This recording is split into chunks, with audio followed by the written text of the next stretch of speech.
Arman selalu percaya bahwa kebahagiaan tidak harus dicari jauh-jauh. Ia ada di meja makan, di ruang tamu sederhana, di halaman rumah kecil yang dipenuhi suara burung. Hidup bersama Maya, istrinya, dan Raka, putra mereka, adalah alasan ia bangun setiap pagi dengan hati ringan. Rumah mereka memang tidak besar. Letaknya di pinggiran kota, di sebuah perumahan sederhana yang jauh dari hiruk-pikuk jalan raya. Namun, bagi Arman, rumah itu adalah istana. Dindingnya mungkin retak di beberapa sudut, atapnya kadang bocor ketika hujan deras, tapi setiap sudut rumah itu menyimpan kenangan yang tak ternilai. Pagi hari adalah waktu paling indah. Jam 6, suara ayam tetangga bercampur dengan suara langkah kecil Raka yang berlari-lari di lantai rumah. Anak itu berusia 5 tahun, penuh energi, dan selalu punya cara membuat orang tuanya tertawa. "Ayah, bangun. Sarapan dulu, nanti telat kerja." Begitu teriaknya sambil menarik-narik selimut Arman. Arman tertawa, pura-pura masih mengantuk. "Ayah mau tidur lagi." "Deh, kalau ayah tidur, siapa yang mau ajak Raka main sepeda?" Dengan wajah polos, Raka langsung menggoyang-goyangkan tubuh ayahnya. "Bangun. Ayo bangun. Raka mau balapan sama ayah." Maya hanya tersenyum dari dapur, menyiapkan nasi goreng sederhana. Ia terbiasa menambahkan potongan wortel dan telur agar lebih bergizi. Aroma tumisan bawang putih menyebar ke seluruh rumah, membuat suasana semakin hangat. Maya memang tidak banyak bicara, tapi ia selalu punya cara menciptakan kenyamanan. Setelah semua siap, mereka duduk bertiga di meja makan kecil. Sarapan sederhana itu seringkali penuh cerita. Raka dengan semangat menceritakan apa yang akan ia lakukan di TK. "Hari ini Bu Guru katanya mau ngajarin nyanyi. Nanti Raka mau nyanyi buat ayah sama ibu, ya?" Arman menatap anaknya dengan mata berbinar. "Wah, ayah nggak sabar dengar suaranya. Tapi janji ya, jangan malu-malu." Maya menambahkan, "Raka kan berani. Ibu yakin Raka bisa nyanyi paling keras di kelas." Canda kecil seperti itu membuat pagi mereka selalu cerah. Sesekali Raka menumpahkan susu, Maya dengan sabar membersihkannya, sementara Arman tertawa geli melihat wajah panik anaknya. Semua terasa begitu alami. Hari-hari mereka penuh dengan kebiasaan kecil yang sederhana tapi berarti. Sore hari, setelah pulang kerja, Arman biasanya langsung mencari Raka di halaman. Anak itu sering menunggu dengan sepeda kecilnya. Mereka akan berkeliling komplek, sementara Maya duduk di teras sambil membawa segelas teh hangat, memperhatikan keduanya dengan senyum bahagia. Malam hari, Raka selalu meminta dibacakan dongeng sebelum tidur. "Ayah, ceritain tentang kucing ajaib lagi," pintanya. Arman sudah berkali-kali mengarang cerita tentang seekor kucing yang bisa terbang. Tapi entah kenapa Raka tidak pernah bosan. Maya biasanya ikut mendengarkan, terkadang menyela dengan ide-ide baru. "Coba kucingnya dikasih teman burung, biar nggak sendirian," katanya. Bagi Arman, saat-saat itu adalah harta. Ia tidak pernah membayangkan kebahagiaan lain selain berada di tengah keluarganya. Dunia luar memang keras, pekerjaan kadang melelahkan, tapi semua terbayar begitu ia membuka pintu rumah dan disambut suara ceria anaknya. Mereka juga punya kebiasaan kecil di akhir pekan. Pergi ke taman kota. Raka senang sekali bermain ayunan dan perosotan. Maya selalu membawa bekal sederhana, nasi uduk atau roti isi, dan mereka duduk di bawah pohon besar sambil bercerita. Sesekali, Arman membantu Raka mengejar kupu-kupu, sementara Maya mengabadikan momen dengan ponselnya. Suatu kali, ketika mereka duduk di taman, Raka tiba-tiba berkata dengan polos, "Kalau Raka besar nanti, Raka mau jadi pilot. Biar bisa ajak ayah sama ibu jalan-jalan ke langit." Arman menahan tawa sambil mengangguk. "Ayah tunggu ya, nanti ayah sama ibu duduk di pesawat Raka." Maya menatap anaknya penuh kasih. Apapun cita-citanya, ibu dukung. Yang penting Raka bahagia. Kata-kata itu membuat hati Arman hangat. Ia tahu, Maya selalu punya kasih sayang tak terbatas untuk anaknya. Raka adalah pusat semesta mereka. Bagi orang lain, mungkin semua itu terdengar biasa. Sarapan bersama, bermain sepeda, jalan-jalan ke taman, hal-hal kecil yang sering dianggap sepele.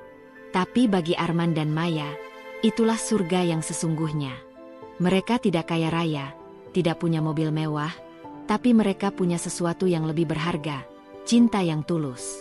Kadang, di malam yang hening, setelah Raka tertidur, Arman dan Maya suka berbincang tentang masa depan. Bayangin, nanti kalau Raka sudah SD, kita harus mulai nabung buat sekolahnya, kata Arman sambil memandang langit-langit kamar.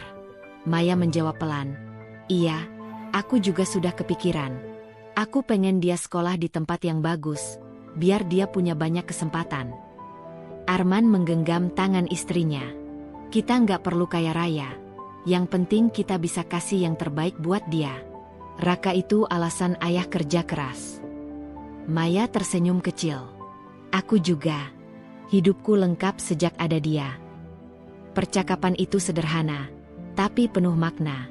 Mereka adalah pasangan yang tidak sempurna, sering juga bertengkar soal hal sepele, tapi cinta mereka selalu lebih kuat. Dan Raka adalah perekatnya.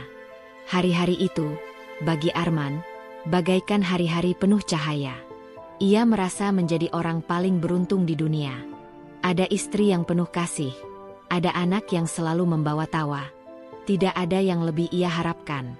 Kadang ia membayangkan, bertahun-tahun ke depan, mereka akan duduk bertiga lagi, mungkin sudah di rumah yang lebih besar, dengan Raka yang tumbuh menjadi remaja. Ia membayangkan mereka masih akan bercanda, tertawa, dan saling menguatkan. Ia tidak tahu bahwa semua itu hanyalah sementara.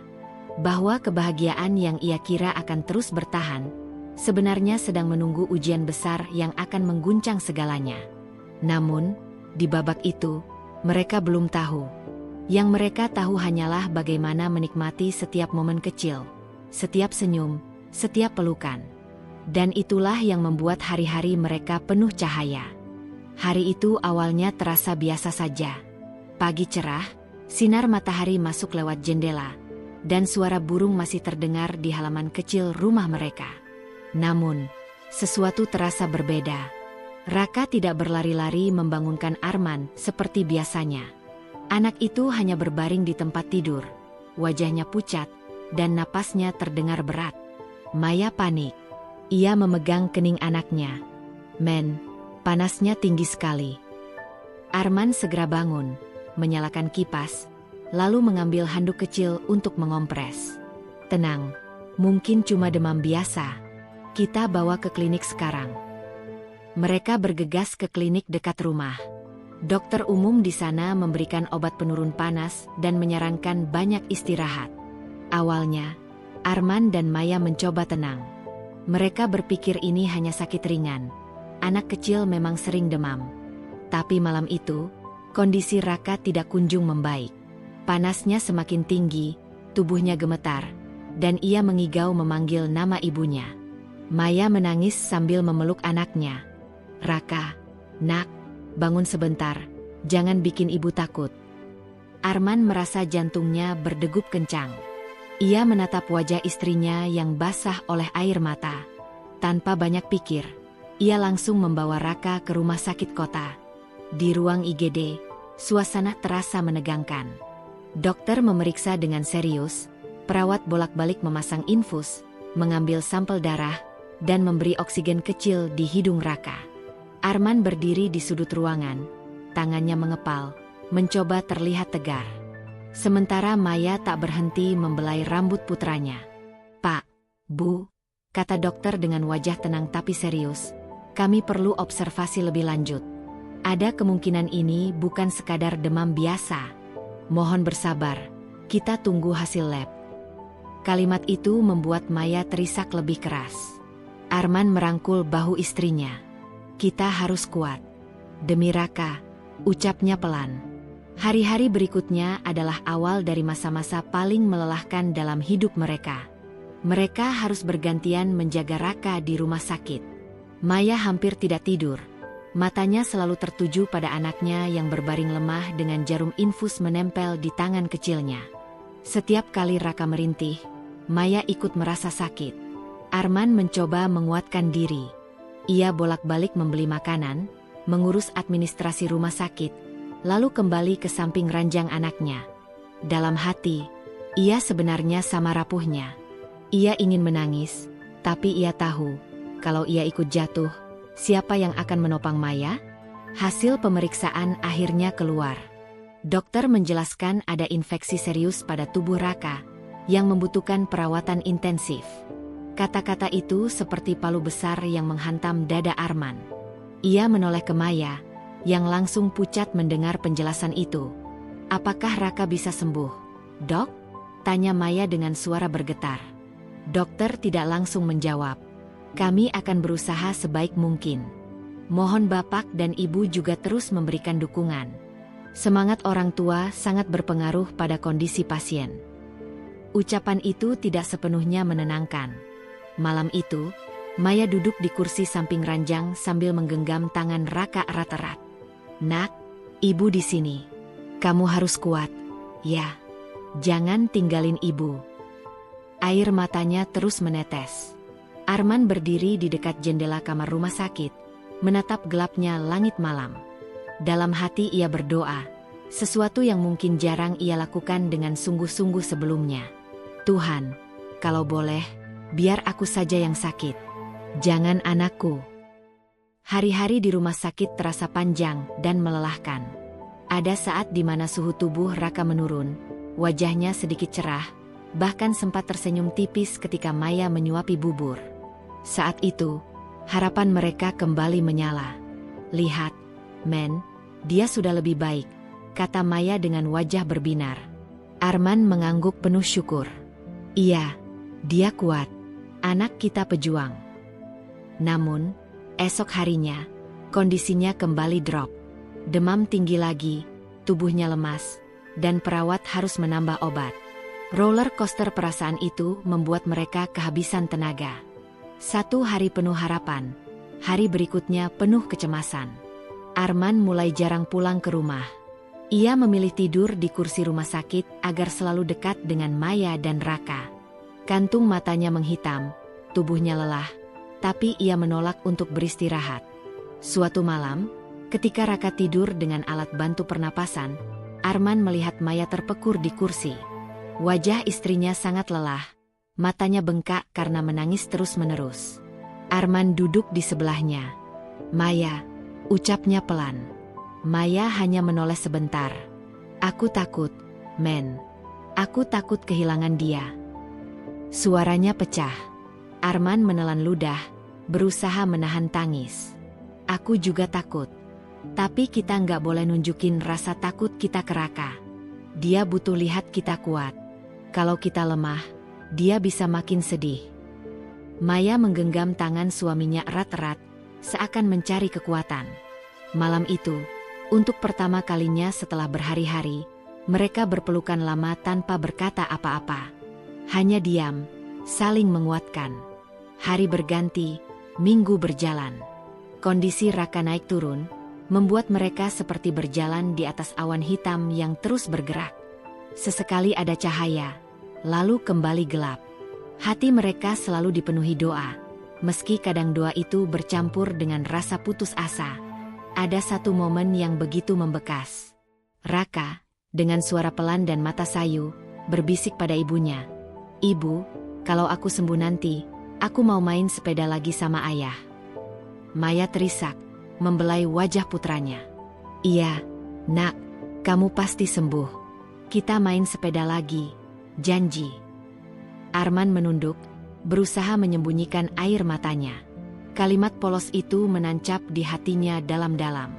Ia berjanji, apapun yang terjadi, ia akan berjuang sampai akhir untuk anaknya. Namun, awan gelap itu semakin menebal. Semakin hari, tanda-tanda perbaikan jarang terlihat. Dokter dan perawat bekerja keras, tapi tubuh kecil Raka semakin lemah. Maya mulai sering berbicara pada dirinya sendiri, seakan mencoba meyakinkan hatinya. Dia pasti sembuh, kan? Dia pasti bisa keluar dari sini. Ia mengulang kalimat itu berkali-kali, meski sorot matanya semakin kosong. Arman hanya bisa mengangguk. Dalam hatinya, ia juga bertanya hal yang sama pada Tuhan. Rumah sakit, yang tadinya terasa asing, kini sudah seperti rumah kedua bagi mereka.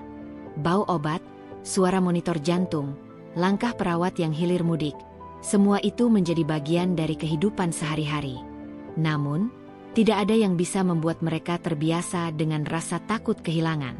Dan hari itu, tanpa mereka sadari, awan gelap sedang menyiapkan hujan deras yang akan mengguncang hidup mereka selamanya.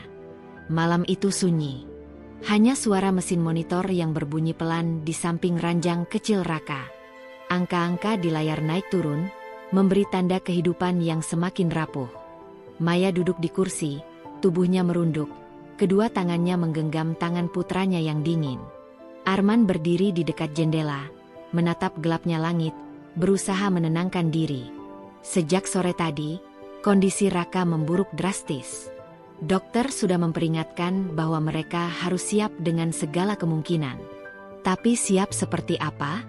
Arman dan Maya sama sekali tidak pernah merasa siap kehilangan anak yang menjadi pusat hidup mereka. Sekitar pukul 2 dini hari, tubuh kecil Raka mulai gelisah. Napasnya tersengal, dada naik turun dengan susah payah. Monitor berbunyi lebih cepat. Maya langsung panik. "Dokter, tolong. Raka kenapa?" teriaknya. Beberapa perawat masuk, diikuti dokter jaga. Mereka segera melakukan tindakan, memasang alat tambahan, memberikan obat, menekan dada kecil itu berkali-kali. Suasana ruangan berubah kacau. Maya histeris, mencoba mendekat, tapi ditahan oleh perawat. "Bu, mohon tenang dulu. Kami sedang berusaha," kata salah satu perawat dengan nada tegas. Arman melangkah maju, mencoba menahan Maya agar tidak semakin panik. Tapi di dalam hatinya, ia juga nyaris runtuh. Dadanya sesak melihat anaknya berjuang begitu keras untuk sekadar bernapas. 5 menit terasa seperti seabad. Akhirnya, dokter menghentikan gerakannya. Suasana menjadi hening. Hanya suara tangisan Maya yang menggema.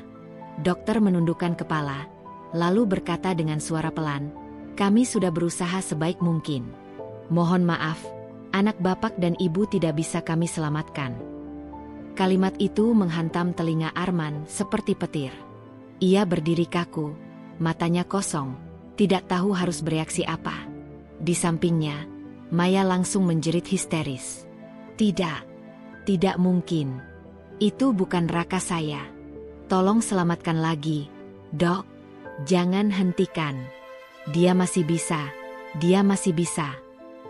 Maya meronta, berusaha mendekati tubuh anaknya. Perawat mencoba menahan, tapi tangisan dan jeritannya terlalu kuat. Ia memeluk tubuh Raka yang kini terbaring tenang. Wajahnya pucat, napasnya sudah tiada. "Raka, bangun. Nak, ibu di sini. Jangan tinggalin ibu." Tangannya gemetar, air matanya bercucuran deras. Ia mengguncang tubuh kecil itu, berharap ada sedikit gerakan, sedikit tanda bahwa semua ini hanya mimpi buruk. Tapi tubuh itu tetap kaku, dingin. Arman berdiri terpaku. Ia ingin menangis sekeras-kerasnya, ingin berteriak seperti Maya. Tapi sesuatu dalam dirinya menahan. Ia tahu, kalau ia runtuh sekarang, siapa yang akan menopang Maya? Dengan langkah berat, ia mendekat, lalu memeluk istrinya dari belakang. "Maya, cukup. Dia sudah tenang sekarang," bisiknya dengan suara pecah. "Tidak, Men. Dia belum pergi. Dia pasti bisa bangun lagi. Lihat, tangannya masih hangat." Maya terus berteriak, menolak kenyataan. Arman memejamkan mata. Ia tahu itu bukan hangat. Itu hanya sisa suhu tubuh yang perlahan menghilang. Ia menggenggam tangan kecil Raka, merasakan dingin yang menusuk hati. Air matanya akhirnya jatuh, tapi ia segera menyekanya. Ia tidak ingin Maya melihat ia lemah. Dokter meninggalkan ruangan dengan wajah muram. Perawat satu persatu keluar, menyisakan keheningan yang menyiksa. Maya masih memeluk tubuh anaknya, bergoyang-goyang seakan menina bobokan. "Tidur ya, Nak, tidur sebentar saja. nanti bangun lagi. Arman duduk di kursi, menunduk, menutupi wajah dengan kedua tangannya. Suara tangis Maya membuat dadanya remuk. Ia ingin ikut berteriak, tapi hanya bisa menangis dalam diam. Beberapa jam kemudian, pihak rumah sakit membawa kain putih untuk menutupi tubuh Raka. Maya menolak. Jangan ditutup. Dia nggak bisa napas kalau ditutup. Ia memeluk semakin erat, seakan tidak ingin ada jarak sedikit pun. Arman mencoba membujuk dengan suara serak. Maya, izinkan mereka. Raka butuh istirahat. Dia sudah berjuang keras. Maya menggeleng keras. Tidak, Men. Dia masih anak kita. Dia belum boleh pergi. Akhirnya, dengan lembut, Arman membuka pelukan Maya, meski harus menahan tangisan. Ia membisikkan kata-kata yang sulit ia ucapkan. Kita harus ikhlas, Maya. Dia milik Tuhan, bukan milik kita sepenuhnya. Maya jatuh tersungkur, menangis histeris di lantai.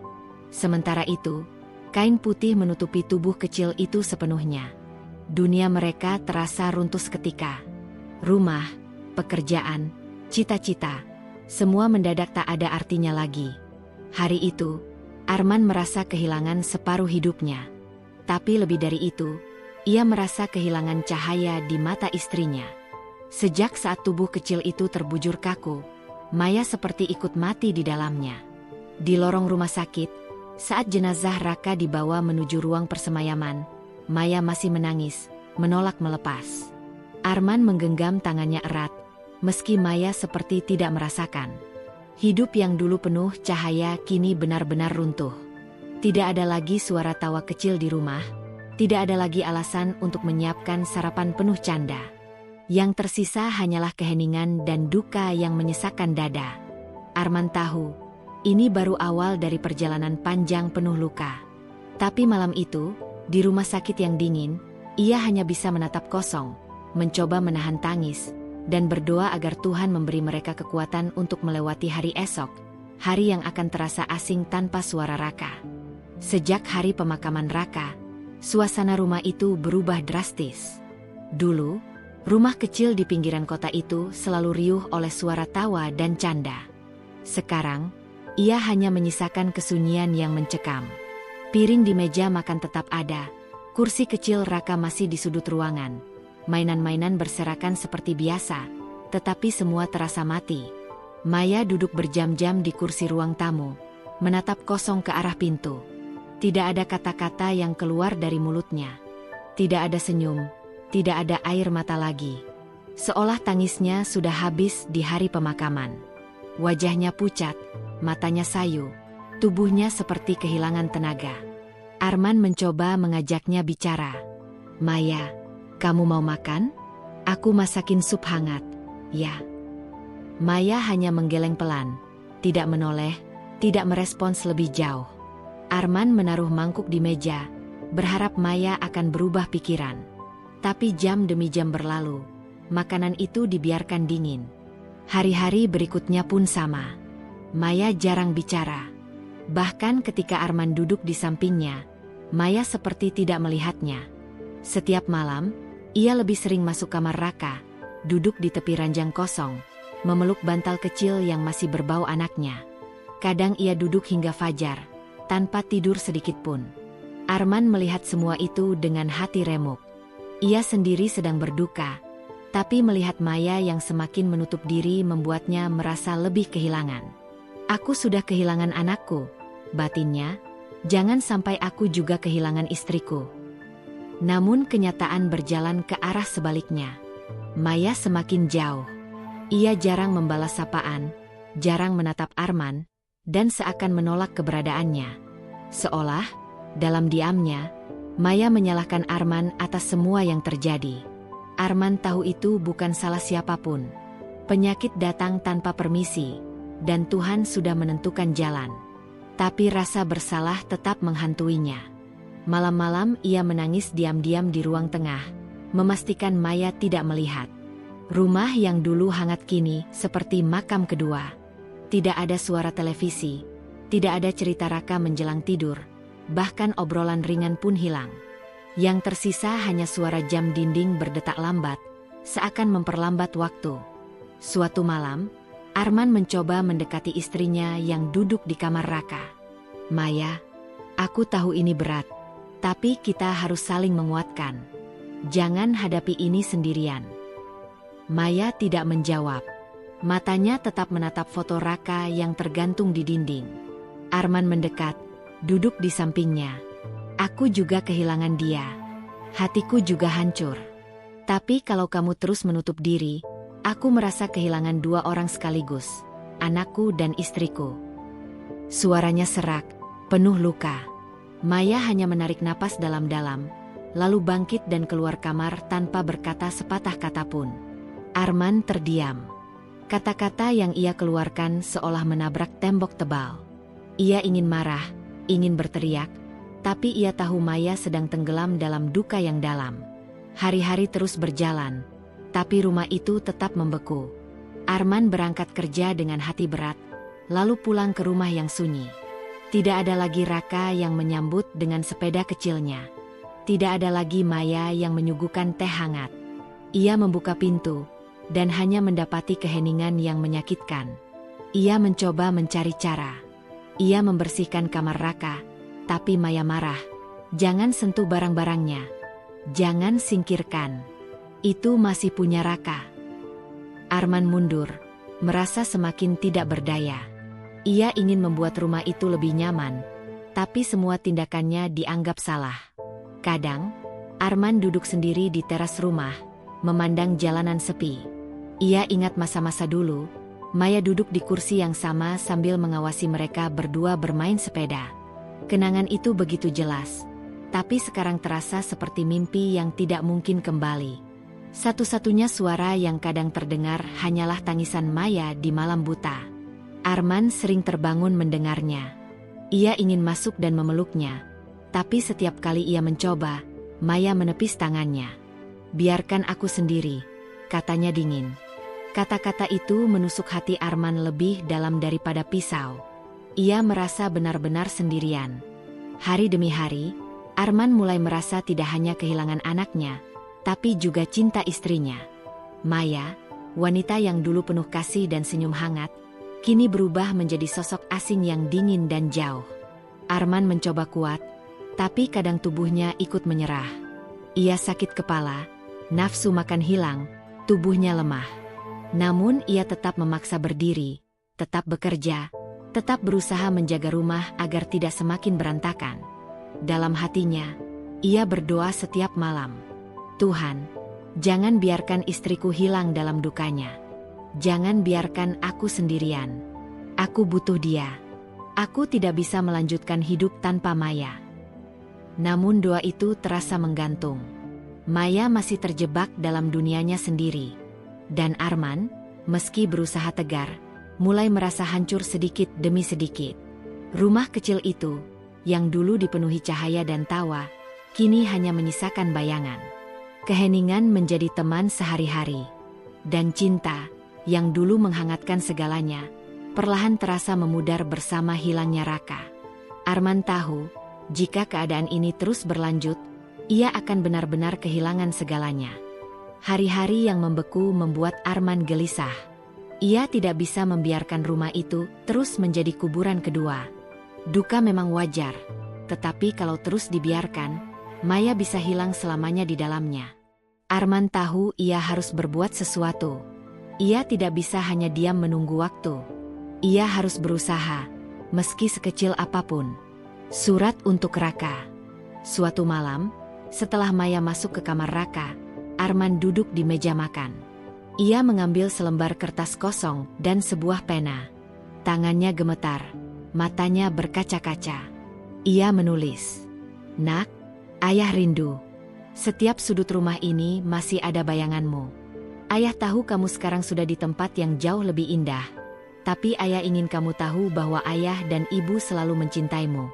Ayah akan menjaga ibu, walau ibu sekarang sulit diajak bicara. Ayah janji, ayah tidak akan menyerah." Ketika menulis itu, air matanya jatuh menodai kertas. Arman lalu melipat surat itu, menaruhnya di kotak kecil berwarna biru, kotak mainan Raka yang dulu sering ia gunakan untuk menyimpan kelereng. Setiap malam, Arman menulis lagi. Surat demi surat, ia simpan di kotak itu. Kadang ia berharap suatu hari Maya akan membacanya, dan menemukan sedikit kehangatan dari kata-kata yang ditulis dengan air mata. Album kenangan. Beberapa hari kemudian, Arman mencoba cara lain. Ia mengumpulkan foto-foto Raka sejak bayi. Tawa pertamanya, saat belajar berjalan, ulang tahunnya yang sederhana dengan kue kecil buatan Maya. Ia mencetak semuanya, lalu menempel di album kosong. Di setiap foto, ia menuliskan catatan kecil.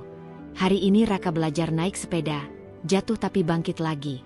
Atau, Maya yang paling bahagia saat melihat Raka meniup lilin. Album itu ia letakkan di meja ruang tamu. Arman berharap Maya suatu saat akan membukanya.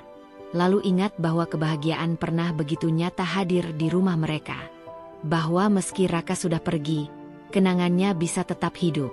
Namun, ketika Maya lewat dan melihat album itu, ia hanya menutupnya kembali tanpa membuka satu halaman pun. Wajahnya semakin muram, seolah-olah kenangan itu hanya menambah luka. Arman menarik napas panjang. Setidaknya aku sudah mencoba, bisiknya pada dirinya sendiri. Makanan kesukaan. Arman tidak menyerah. Suatu sore, ia pulang lebih cepat dari kantor. Ia pergi ke dapur, menyalakan kompor, dan mulai memasak. Ia ingat betul makanan kesukaan Maya, sayur asam dengan ikan goreng kering. Dulu, setiap kali Maya sedih, makanan itu bisa membuatnya tersenyum. Arman menyiapkan dengan hati-hati, meski tangannya agak kaku karena jarang memasak. Ia ingin Maya tahu bahwa ia masih diperhatikan, masih dicintai.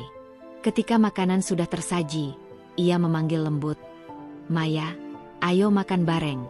Aku masak khusus buat kamu." Maya datang, berdiri di depan meja makan, menatap makanan itu lama. Arman menunggu, penuh harap.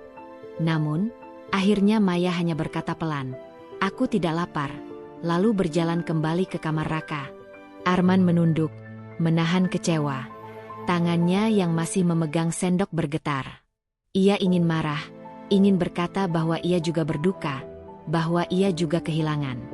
Tapi ia tahu, marah hanya akan membuat dinding di antara mereka semakin tebal. Ia hanya duduk diam, menatap makanan yang kini terasa hambar. Nyaris menyerah. Hari-hari berikutnya, usaha Arman tidak membuahkan hasil. Surat-surat tetap tersimpan di kotak biru tanpa tersentuh. Album kenangan hanya jadi pajangan tak terjamah. Makanan-makanan yang ia siapkan jarang disentuh Maya. Arman mulai merasa putus asa. Malam-malam ia terbaring di sofa, menatap langit-langit rumah. Apa gunanya semua ini? Aku berjuang sendirian, tapi Maya tidak peduli. Apa aku terlalu memaksa? Apa aku seharusnya menyerah saja? Tangisnya pecah dalam kesunyian. Ia menutup wajah dengan kedua tangan, tubuhnya bergetar. Ia merasa benar-benar sendirian, seolah-olah Maya sudah pergi meski tubuhnya masih ada di rumah yang sama. Di saat-saat seperti itu, Arman sering menengadah, berbisik lirih, "Tuhan, aku tidak sanggup lagi. Aku ingin kuat, tapi aku manusia biasa. Aku butuh pertolongan MU. Jangan biarkan aku sendirian." Namun meski hampir menyerah, jauh di dalam hatinya masih ada secercah tekad. Ia tidak boleh benar-benar berhenti.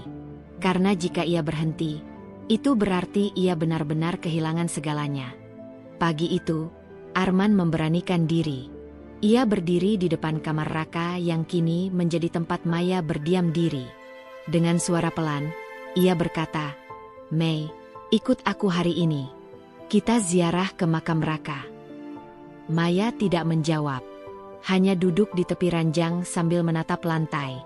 Namun setelah lama terdiam, ia akhirnya bangkit, mengenakan kerudung sederhana, lalu berjalan keluar.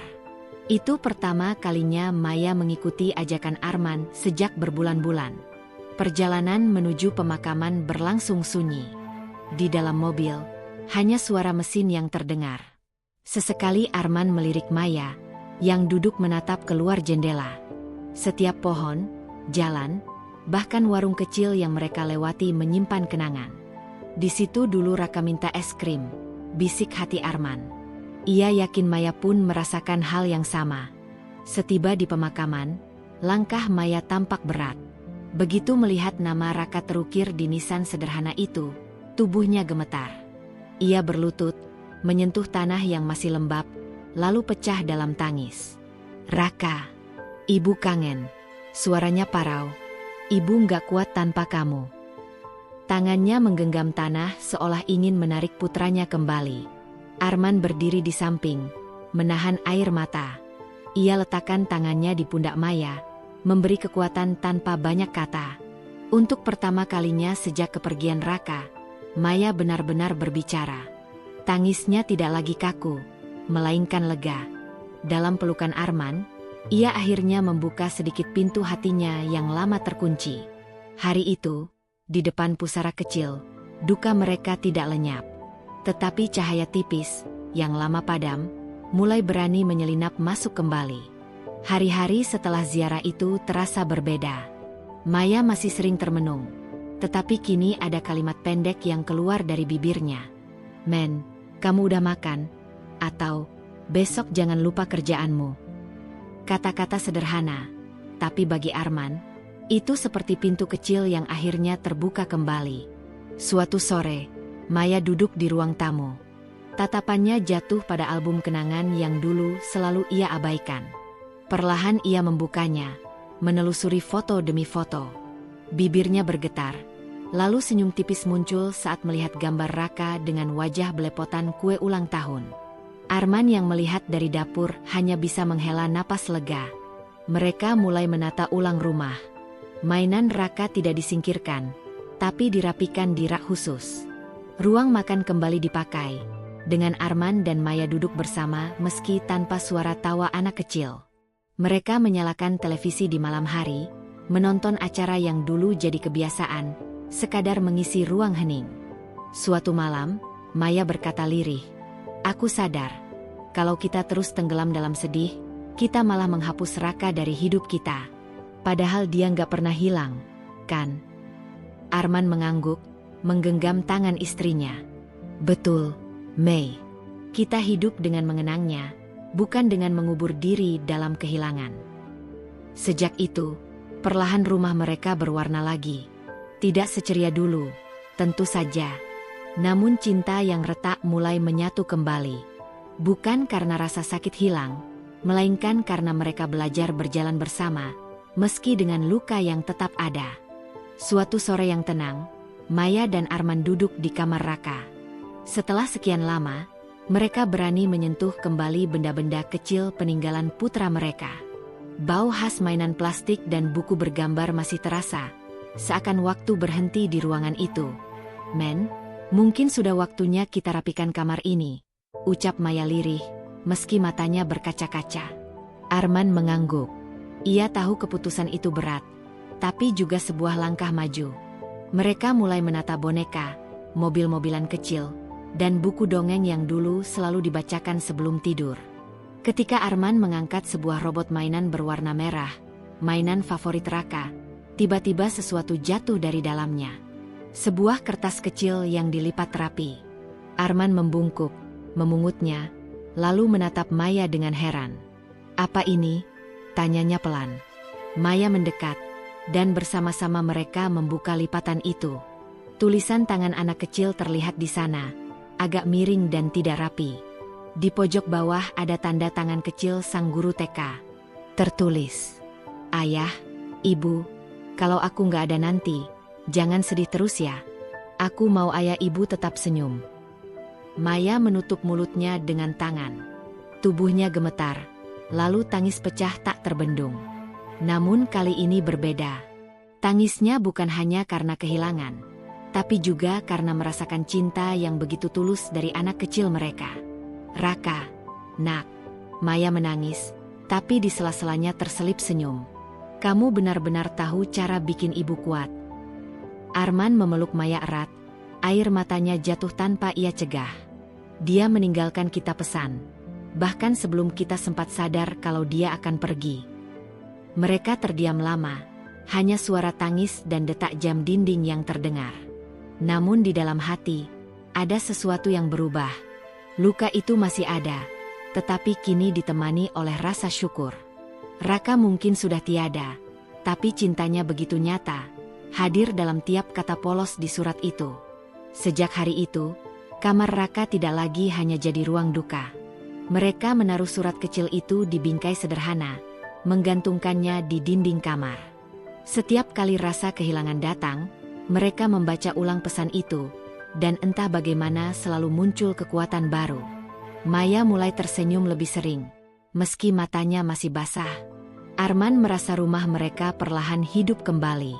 Kehilangan itu tidak akan pernah terhapus, tapi kini mereka mengerti. Cinta yang hilang itu sebenarnya tidak pernah benar-benar pergi. Ia hanya tertutup oleh duka, menunggu saatnya ditemukan kembali.